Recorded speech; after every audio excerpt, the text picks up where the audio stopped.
النبي الكريم الأمين. قال الله تبارك وتعالى في القرآن المجيد والفرقان الحميد: اهدنا الصراط المستقيم. صدق الله مولانا العظيم وبلغنا رسوله النبي الكريم الأمين. إن الله وملائكته يصلون على النبي يا أيها الذين آمنوا صلوا عليه وسلموا تسليما. سورہ پاک ذوق کے ساتھ محبت کے ساتھ پیش کریں: الصلاۃ والسلام علیک یا وعلى آلك وأصحابك يا حبيب الله. الصلاة والسلام عليك يا سيدي يا نبي الله وعلى آلك وأصحابك يا نبي الله. نہایت ہی واجب الاحترام فرید احتشام سامعین کرام اور پیران عظام جو اسٹیج کی زینت ہیں، اور آج کا یہ پروگرام جو ہفتہ وار اس آستانہ عالیہ فریدیہ غوثیہ صابریہ پر انعقاد پذیر ہوتا ہے. اللہ رب العزت اس پروگرام کو استقامت نصیب فرمائے اور اس آستانہ عالیہ کو دن دگنی رات چگنی برکتیں، ترقیاں، عزتیں، رفعتیں، بلندیاں عطا فرمائے. قرآن کریم برہان رشید کی ایک آیہ مقدسہ تلاوت کرنے کا شرف حاصل ہوا ہے، جس میں اللہ رب العزت نے اپنے بندوں کو ایک دعا سکھائی. فرمایا اہدنا الصراط المستقیم.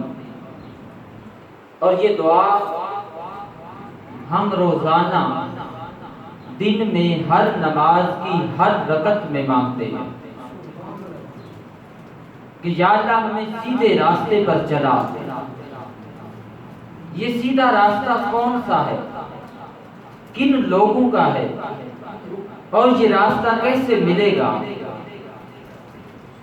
اگر صراط مستقیم اتنا آسان رستہ ہوتا تو دن میں ایک مرتبہ بھی مانگنا کافی تھا.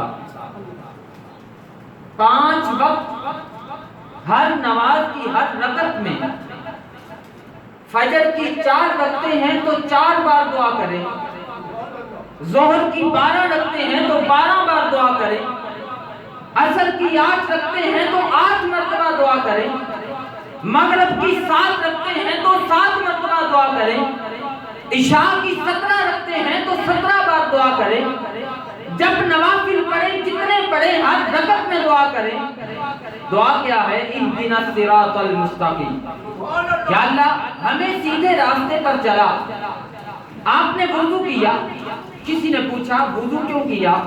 تو آپ کہیں گے اللہ کے لیے کیا، کیونکہ وضو اللہ کے لیے کیا جاتا ہے. آپ گھر سے چلے کدھر جا رہے ہو؟ اللہ کے گھر کی طرف جا رہا ہوں. مسجد میں آ گئے، نماز کے لیے کھڑے ہوئے، کسی نے پوچھا کیا کرنے لگے ہو؟ کہا اللہ کی نماز پڑھنے لگا ہوں. اب نماز کے لیے نیت باندھی، نیت باندھ کر اللہ اکبر کہہ لیا، ہاتھ باندھ لیے، ثنا پڑھی سبحانک اللہم و بحمدک. اب اللہ کی حمد کی، الحمدللہ رب العالمین، تعریف کی، پھر کہا اہدنا الصراط المستقیم. حیرت کی بات ہے، وضو کیا اللہ کے لیے، نماز بھی پڑھ رہا ہے، حمد و ثنا بھی کر رہا ہے، اللہ کے گھر میں کھڑا ہے، اور نماز میں پھر کہہ رہا ہے یا اللہ ہمیں سیدھے راستے پر چلا. کیا نماز پڑھنا سیدھا راستہ نہیں تھا؟ کیا وضو کرنا سیدھا راستہ نہیں تھا؟ کیا مسجد کی طرف آنا سیدھا راستہ نہیں تھا؟ پھر سیدھے راستے کو کیوں مانگا جا رہا ہے؟ تو پتہ یہ چلا کہ صرف نماز پڑھ لینے سے سیدھا راستہ نہیں ملے گا. قرآن سے پوچھتے ہیں کہ قرآن تو بتا یہ سیدھا راستہ کیا ہے؟ تو قرآن خود ارشاد فرمائے گا صراط الذین انعمت علیہم. فرمایا کہ ان لوگوں کا راستہ ہے جن پر اللہ نے انعام کیا. جو اللہ کے انعام یافتہ لوگ ہیں ان کا راستہ صراط مستقیم ہے، ان کا راستہ سیدھا راستہ ہے. اب قرآن سے پوچھتے ہیں کہ قرآن تو بتا وہ انعام یافتہ لوگ کون سے ہیں، جن پر اللہ نے انعام کیا ہے وہ لوگ کون سے ہیں؟ تو قرآن کیا فرما رہا ہے؟ فرمایا من النبیین والصدیقین والشہداء والصالحین، فرمایا وہ انبیاء کا گروہ ہے، وہ صدیقین کا گروہ ہے، وہ شہداء کا گروہ ہے، اور پھر فرمایا وہ صالحین کا گروہ ہے، وہ اولیاء اللہ کا گروہ ہے۔ فرمایا اگر ان لوگوں کے راستے پر چلو گے تو صراط مستقیم ملے گا۔ اب پتہ یہ چلا کہ صرف نماز پڑھ لینے سے سیدھا راستہ نہیں ملے گا، صرف تبلیغ کر لینے سے سیدھا راستہ نہیں ملے گا، صرف جبہ اور دستار پہننے سے صراط مستقیم نہیں ملے گا۔ اگر صراط مستقیم چاہیے تو داتا علی اجمیری کی زندگی پڑھنی پڑے گی، اگر صراط مستقیم چاہیے تو معین الدین چشتی اجمیری کی زندگی پڑھنی پڑے گی، اگر صراط مستقیم چاہیے تو خواجہ فرید الدین گنج شکر کی سیرت کو اپنانا پڑے گا، اگر صراط مستقیم چاہیے تو بہاؤالدین تقیہ ملتانی کی سیرت پہ چلنا ہوگا، اگر صراط مستقیم چاہیے تو اولیاء کرام کی سیرت کو اپنانا پڑے گا۔ صراط الذین انعمت علیہم، پھر جب ان اولیاء کرام کا عزت و ادب، تعظیم و توقیر تیرے دل میں آ جائے گی، ان کی محبت تیرے دل میں سما جائے گی تو پھر سمجھ لینا یہی صراط مستقیم ہے۔ اگر کوئی اولیاء کرام سے دور ہٹ کر اولیاء اللہ کا بغض اپنے سینوں میں پال کر، اولیاء اللہ کی دشمنی اپنے دلوں میں پال کر کوئی چاہے کہ ہمیں صراط مستقیم مل جائے تو وہ بھول میں ہے۔ صراط مستقیم اولیاء کے نقش قدم کا نام ہے، صراط مستقیم اسوہ حسنہ کا نام ہے۔ اب آپ کو بتاؤں گا کہ اللہ اللہ کیے جانے سے اللہ نہ ملے گا، اللہ والے ہیں جو اللہ سے ملا دیتے ہیں۔ اگر کوئی ساری زندگی اللہ اللہ کرتا رہے لیکن اللہ والوں کا بغض سینے میں ہوگا تو اللہ کبھی راضی نہیں ہوگا۔ اللہ والوں کی محبت دل میں ہونا ضروری ہے، اور قرآن ہدایت بھی انہی کو دیتا ہے جن کے دل میں اللہ والوں کا پیار ہوتا ہے۔ قرآن خود فرماتا ہے یضل بہ کثیرا ویہدی بہ کثیرا، فرمایا یہ اسی قرآن کو پڑھ کر کچھ لوگ ہدایت پا جائیں گے اور اسی قرآن کو پڑھ کر کچھ لوگ گمراہ ہو جائیں گے۔ اب سوچنے والی بات یہ ہے کہ قرآن تو ہدایت کے لیے تھا تو قرآن سے گمراہی کیسے؟ تو قرآن فرماتا ہے ھدی للمتقین، قرآن ہدایت ہے تقوی والوں کے لیے، جن کا دل نور ایمان سے منور ہوگا اور جن کا دل تقوی کے نور سے منور ہوگا یہ قرآن اس کو ہدایت دے گا۔ اب قرآن تو پڑھنے والے کئی ہیں، قرآن پڑھنے والے کئی ہیں۔ فاروق اعظم کی بہن نے پڑھا تو عمر کافر تھے، قرآن کے اثر نے مسلمان بنا دیا۔ قرآن پڑھنے والے بہت زیادہ ہیں، اب قرآن پڑھ کر گمراہ کون ہوتے ہیں اور قرآن پڑھ کر ہدایت کون پاتے ہیں؟ قرآن کو اگر آپ ہدایت کے لیے پڑھنا چاہتے ہیں کہ ہمیں قرآن ہدایت دے تو پھر ایک ہاتھ میں صحابہ کا دامن ہو اور دوسرے ہاتھ میں اہل بیت کا دامن ہو۔ اگر کسی ایک کا دامن بھی ہاتھ سے چھوٹ گیا تو پھر قرآن ہدایت نہیں دے گا، پھر قرآن سے ہدایت نہیں ملے گی۔ قرآن کو پڑھنے والے ہی کہتے ہیں کہ نبی کو علم غیب نہیں، قرآن کو پڑھنے والے کہتے ہیں نبی نور نہیں، قرآن کو پڑھ کر کہتے ہیں نبی ہمارے جیسا ہے، قرآن کو پڑھنے والے کہتے ہیں نبی کی عزت ایک چودھری جیسی ہے، قرآن کو پڑھ پڑھ کر بتاتے ہیں کہ نبی کی عزت ایک بڑے بھائی جیسی ہے۔ لیکن جنہوں نے تقوی کا نور دل میں رکھ کر قرآن پڑھا وہ کوئی داتا علی اجمیری بنتا ہے، کوئی خواجہ شمس العارفین بنتا ہے، کوئی سلطان العارفین سلطان باہو بنتا ہے، کوئی خواجہ فرید الدین گنج شکر بنتا ہے۔ انہوں نے قرآن کو پڑھا تقوی رکھ کر، انہوں نے قرآن کو پڑھا صحابہ اور اہل بیت کی محبت کو دل میں سما کر، تو اللہ نے ان کو یہ مقام اور مرتبہ دیا کہ آج صدیاں بیت گئی ہیں، وہ زمین کے نیچے ہیں لیکن زمین کے اوپر حق فرید یا فرید کے نعرے لگ رہے ہیں۔ نعرہ تکبیر، نعرہ رسالت، نعرہ حیدری، نعرہ غوثیہ، اللہ محمد خدمت جاریہ حق فرید حق فرید حق صابر حق دیوان حق دیوان اگر غوثیہ جانبر شریف. آج یہ جس آستانہ عالیہ کی وساطت سے آپ تک پیغام پہنچا رہا ہوں، حضور فقیر دوران محبوب درویشہ حضرت خواجہ عبدالعزیز چشتی صابری رحمت اللہ تعالی علیہ، آپ کا یہ فیضان ہے. آپ آج دنیا پر ظاہری طور پر موجود نہیں ہیں، لیکن یہ لوگ وہ ہوتے ہیں، حکمران، دنیاوی حکمران وہ ہے کہ جب تک وہ کرسی پر ہے ان کی حکمرانی ہے، اور پھر حکمرانی بھی ہمارے ظاہری جسموں پر ہے. لیکن یہ لوگ جو ہوتے ہیں ان کی حکومت اور ان کی حکمرانی مسلمانوں کے دلوں پر ہوتی ہے. اور پھر یہ جب دنیا سے چلے جاتے ہیں، آج بھی آپ کے دل میں ان کی محبت ہے، ان کا پیار ہے. یہ وجہ کیا ہے؟ یہ اعلان جبریل کا فیض ہے. کیونکہ جب اللہ رب العزت کسی بندے سے محبت فرماتا ہے، اللہ رب العزت کا محبوب بندہ بننے کا ایک کلیہ قرآن نے ارشاد فرمایا. فرمایا قل، محبوب آپ فرمائیں، ان کنتم تحبون اللہ فاتبعونی یحببکم اللہ. فرمایا محبوب آپ فرما دیں کہ اگر تم چاہتے ہو کہ اللہ سے محبت کرو، اگر تم اللہ سے محبت کرنا چاہتے ہو تو کیا کرو؟ فاتبعونی، میری اتباع کرو، میری سنت پر عمل کرو، میرے اسوہ حسنہ پر چلو، میری پیروی کرو، میرے نقش قدم پر چلو، میری سیرت کو اپناؤ، میری سنت کے سانچے میں اپنی زندگی کو ڈھالو. تو پھر کیا ہوگا؟ فرمایا پھر تمہیں رب کی محبت مانگنے کی ضرورت نہیں، یحببکم اللہ، اللہ خود تم سے محبت کرنے لگ جائے. پھر صلہ یہ ملے گا. یہ محبوب کی شان ہے کہ محبوب سے محبت تو بڑی چیز ہے، رب کو اپنے محبوب کی اداؤں سے اتنا پیار ہے کہ جو محبوب کی ادا کو اپنا لے، رب اس کو بھی اپنا محبوب بنا لیتا ہے. تو اللہ کا محبوب بندہ بننے کے لیے ایک کلیہ ہے کہ محبوب کی اتباع کی جائے. ان لوگوں نے اپنی زندگی کو رسول اللہ کی اتباع میں گزارا، رسول اللہ کی سنت کے مطابق گزارا، شریعت مطہرہ پر عمل کر کے گزارا. آج یہ قبروں میں ہیں، آج یہ زمین کے نیچے ہیں، لیکن جو زمین کے اوپر ہیں یہ ان کے گیت گا رہے ہیں، یہ ان کے نعرے لگا رہے ہیں، یہ ان کی محبت اپنے دل میں رکھے ہوئے ہیں. یہ کیا وجہ ہے کہ جب اللہ رب العزت زمین پر کسی بندے سے محبت فرماتا ہے تو فرماتا ہے جبریل، یا رب جلیل حکم ہو.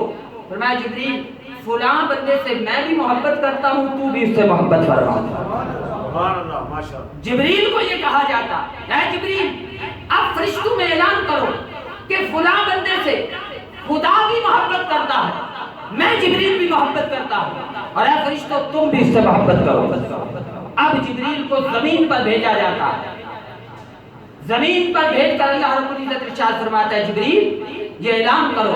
اب جبریل اعلان کرتا ہے اے دنیا والو، اے مخلوق خدا، فلاں بندے سے رب بھی محبت کرتا ہے، میں بھی محبت کرتا ہوں، رب کے فرشتے بھی محبت کرتے ہیں، اے مخلوق خدا تم بھی اس سے محبت کرو. جب یہ اعلان ہوتا ہے تو اس بندے کی محبت لوگوں کے دلوں میں آنا شروع ہو جاتی ہے. بتاؤ خواجہ فرید الدین گنج شکر کی جو آج شہرت ہے، جو معین الدین چشتی اجمیری کے آج ڈنکے بج رہے ہیں، جو بہاؤالدین زکریا ملتانی کے آج نعرے لگ رہے ہیں، کیا اس وقت کوئی فیس بک، ٹویٹر، یوٹیوب، کوئی ایسا سوشل میڈیا کا نیٹ ورک تھا؟ کوئی فلیکس لگتے تھے، کوئی اشتہار لگتے تھے، کوئی تشہیر ہوتی تھی کہ فلاں جگہ پر اللہ کا ولی ہے؟ کوئی تشہیری عمل نہیں تھا، کوئی ایسا نیٹ ورک نہیں تھا. یہ لوگ تھے، دادا علی اجمیری ایک جگہ پر بیٹھے، لوگ آنا شروع ہو گئے. فرید الدین گنج شکر کے پاس لاکھوں لوگ آنا شروع ہو گئے. بہاؤالدین زکریا ملتانی کے لاکھوں لوگ مرید ہوئے. یہ کیا وجہ ہے؟ یہ وہی اعلان جبریل کا فیضان ہے کہ اللہ رب العزت لوگوں کے دلوں میں ان لوگوں کی محبت داخل فرما دیتا ہے. اور پھر یہ چلے تو قبر میں جاتے ہیں، لیکن رب نے ان سے وعدہ کیا ہے فَاذْكُرُونِي أَذْكُرْكُمْ، تم میرا ذکر کرو میں تمہارے چرچے کروں گا. ان لوگوں نے اپنی زندگی کو ذکر الہی میں گزارا، اللہ کی یاد میں گزارا، تو اللہ نے ان کو یہ صلہ دیا کہ اب فرید الدین صدیاں بیت جائیں گی، تم قبر میں ہوگے زمین کے نیچے، لیکن پوری دنیا پہ تیرے فرید فرید کا نعرہ لگنا اور وہاں تو رب نہ کہنا۔ یہ میرے رب کا وعدہ ہے کہ فَاذْكُرُونِي أَذْكُرْكُمْ، جو میرا ذکر کرے گا میں تمہارا چرچا کر دوں گا۔ تو یہ چرچا جو ہے، یہ جو شہرت ہے، یہ جو مشہوری ہے، یہ جو لوگوں کے دلوں میں محبت ہے، یہ اس چیز کا فیضان ہے جنہوں نے زندگی میں اللہ کی یاد کی، اللہ کا ذکر کیا اور اللہ والوں کے ساتھ منسلک رہے۔ خواجہ فرید الدین گنج شکر کا ایک واقعہ مجھے یاد آیا ہے۔ ایک بزرگ تھے خواجہ فرید الدین گنج شکر رحمت اللہ تعالی علیہ، جہاں پر رہتے تھے وہاں وہ بزرگ تشریف لائے، اعلان ہوا کہ جو اس اللہ کے ولی کی زیارت کرے گا وہ جنتی ہو جائے گا۔ فرید الدین گنج شکر رحمت اللہ تعالی علیہ بازار میں جا رہے ہیں، سامنے سے وہ اللہ کے ولی آئے۔ فرید الدین گنج شکر رحمت اللہ تعالی علیہ نے اپنی آنکھوں پہ ہاتھ رکھا، زیارت نہیں کی۔ فرید الدین گنج شکر رحمت اللہ تعالی علیہ کے پیر و مرشد نے دیکھا، آپ نے پوچھا فرید سب لوگ اس اللہ کے ولی کی زیارت کے لیے آئے کہ اس کی زیارت کرنے سے جنت مل جائے گی، اور تم نے اپنی آنکھیں بند کر لی، کیا تجھے جنت نہیں چاہیے؟ اب فرید الدین گنج شکر رحمت اللہ تعالی علیہ کا جملہ سنیے اور اپنے ایمان کو مضبوط کیجئے، اور جو بھی اپنا جامع شرائط پیر ہے اس پر اپنا اعتقاد اور عقیدہ مضبوط کیجئے کہ جو کچھ حاصل کرنا ہے اپنے پیر سے حاصل کرنا۔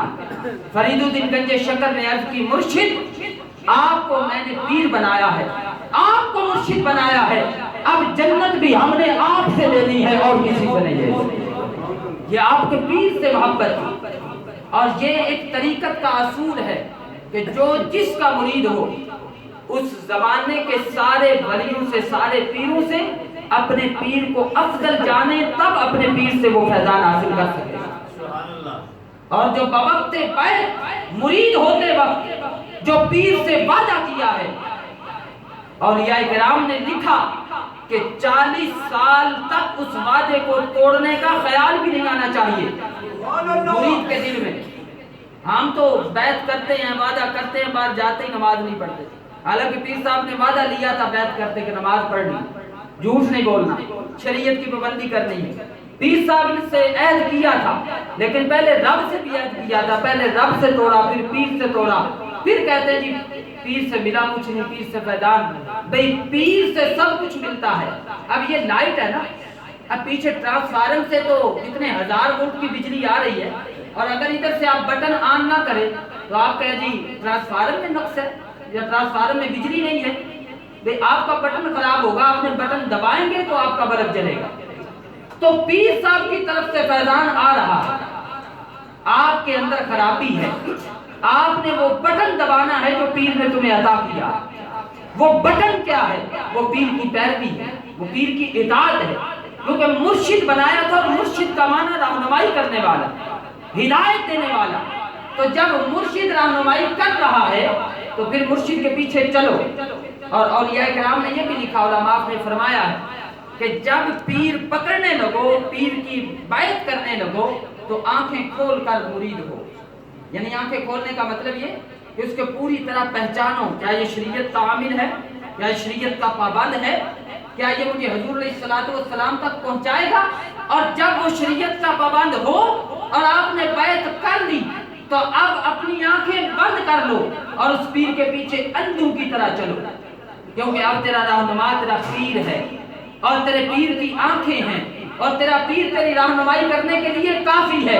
اب اندھوں کی طرح پیر کے پیچھے پیچھے چلتے جاؤ۔ جو پیر کے اندر نقص ڈھونڈے گا، نقص نکالے گا، وہ کبھی بھی ہدایت نہیں پا سکے گا۔ اللہ رب العزت سے دعا ہے ہم سب کو اولیاء کاملین کی سیرت کو اپنانے کی توفیق نصیب فرمائے۔ وآخر دعوانا الحمدللہ۔